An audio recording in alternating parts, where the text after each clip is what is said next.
ಜಯಮ್ಮ ಒಬ್ಬರ ಹೆಸರನ್ನ ಒಂದ್ಸಲ ಕರಿಬೇಕು, ಅದೇನೋ 20 ಸಲ ಕರೆಯೋದು. ನಿಮ್ದೊಂದು ಹಳೆ ಬಾಕಿ 100 ರೂಪಾಯಿ ಇತ್ತು. ಹಳೆ ಬಾಕಿ 100 ರೂಪಾಯಿ ಕೊಟ್ಬಿಟ್ರೆ ಇನ್ಕಮ್ ಟ್ಯಾಕ್ಸ್ ಕಟ್ಬಿಡ್ತೀಯಾ? ಕೊಟ್ರೆ ನಿಮ್ ಸಾಲ ಎಲ್ಲ ಕ್ಲಿಯರ್ ಆಗುತ್ತೆ ಅಂತ. 400 ರೂಪಾಯಿ ಚೇಂಜ್ ಇದೆಯಾ? ತಗೊಳಯ್ಯ 100 ರೂಪಾಯಿ ಬಾಕಿ. ಸರಿ ಆಯ್ತಾ? ಸರಿ ಆಯ್ತು. ಅಕ್ಕ ಇವಾಗ ಕೊಟ್ಟಿದ್ 400 ರೂಪಾಯಿ ಅದು ಹೊಸ ಲೆಕ್ಕಕ್ಕೆ ಬರ್ಕೊಳೋ. ಅಲ್ಲ ಅಕ್ಕ, ನಿಮ್ಗೆ 400 ರೂಪಾಯಿ ನಾನ್ ಕೊಟ್ಟನಾ? ಕೊಟ್ಟೆ. ನೀವ್ ನಂಗೆ 100 ರೂಪಾಯಿ ಕೊಡ್ಬೇಕಿತ್ತ. 100 ರೂಪಾಯಿ ಪ್ಲಸ್ 400 ರೂಪಾಯಿ 500 ರೂಪಾಯಿ ತಾನೆ. 400 ರೂಪಾಯಿ 100 ರೂಪಾಯಿ ಸೇರಿದ್ರೆ 500 ರೂಪಾಯಿ ಅಂತ ಸ್ಕೂಲ್ ಮಕ್ಳು ಕೂಡ ಹೇಳ್ತಾರ ಕಣ. ಅಲ್ಲ ಅಕ್ಕ, ಹಳೆ ಬಾಕಿ 100 ರೂಪಾಯಿ ನೀವ್ ನಂಗೆ ಕೊಡ್ಬೇಕಿತ್ತು. ಅದನ್ನ ಇವಾಗ ಕೊಟ್ಟೆ. ಇದು ನನ್ ದುಡ್ಡು. ಇದು ನಿಂದೆ ದುಡ್ಡು ಕಣೋ. ಒಂದ್ ನಿಮಿಷ, ಈ 100 ರೂಪಾಯಿ ನೀವೇ ಇಟ್ಕೊಳ್ಳಿ.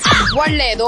ಅವಾಗ್ಲೇ 400 ರೂಪಾಯಿ ಕೊಟ್ನಾ? ಕೊಟ್ಟೆ. ಟೋಟಲ್ 500 ರೂಪಾಯಿ ಆಯ್ತಾ? ಆಯ್ತು. ಇದು ನಿಮ್ ಲೆಕ್ಕಕ್ಕೆ ಬರ್ಕೊಳ್ಳ? ಬರ್ಕೋ. ಅದ್ರ ಜೊತೆ ಇನ್ನ 500 ಕೊಟ್ಬಿಟ್ಟು 1000ನೇ ಬರ್ಕೋ. ಇವಾಗ ನಿಂಗೆ ಯಾವ ಕನ್ಫ್ಯೂಷನ್ ಇಲ್ಲ ತಾನೆ? ಇಲ್ಲ ಅಕ್ಕ ಬರ್ಕೋತೀನಿ. ಹಾಲ್ ಅಂಗಡಿ ಉದ್ದಾರ